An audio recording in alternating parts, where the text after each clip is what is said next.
Alors, si vous voulez bien, on va observer une minute de silence. Merci.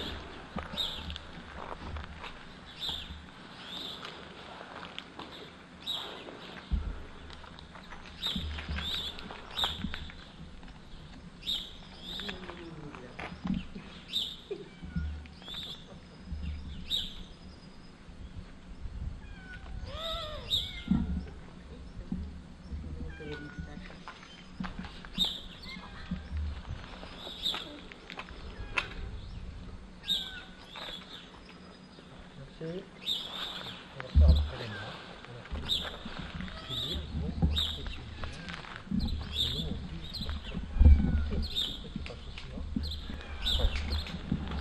Austruy Sylvain. Mort pour la France. Bélarché Ismaël. Mort pour la France. Vissière Albert. Mort pour la France. Bougnon Émile. Mort pour la France. Bougnon Joseph. Mort pour la France. Brunet Antoine. Mort pour la France. Delebèze Georges. Mort pour la France. Galland Éloi. Mort pour la France. Gayral Édouard. Mort pour la France. Itier Jean. Mort pour la France. Marquet René. Mort pour la France. Montel Jean. Mort pour la France. Pariel Émile. Mort pour la France. Serre Jean. Mort pour la France. Soldadier Alcy. Mort pour la France. Tufal Éloi. Mort pour la France.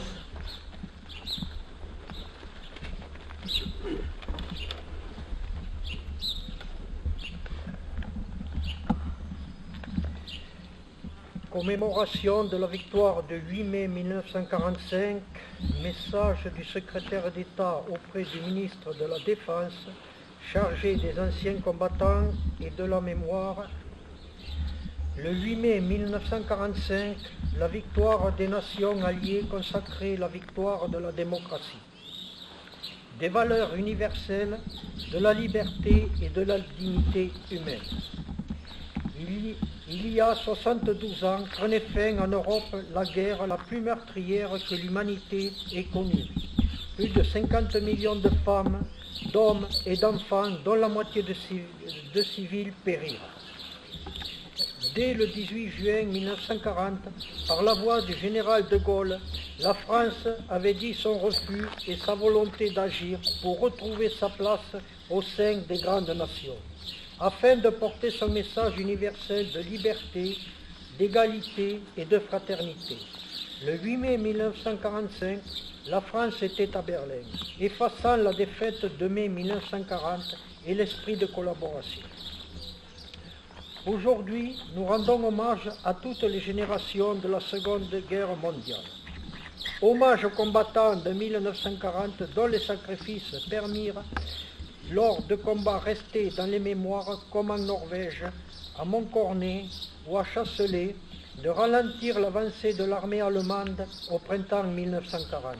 Beaucoup d'entre eux laissèrent leur vie lors de la bataille de France et firent honneur à nos armées.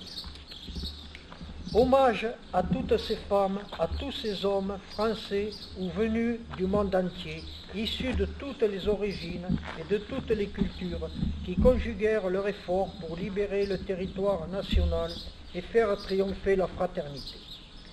Hommage aux Français libres qui, audacieux et précurseurs, venant de France, d'Afrique ou d'ailleurs, légionnaires, tirailleurs, marsouins, marins ou aviateurs, constituèrent une admirable cohorte de volontaires ayant en commun la Croix de Lorraine.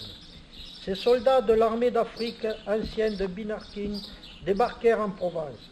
Ceux des commandos Keffer furent les premiers Français à débarquer en Normandie.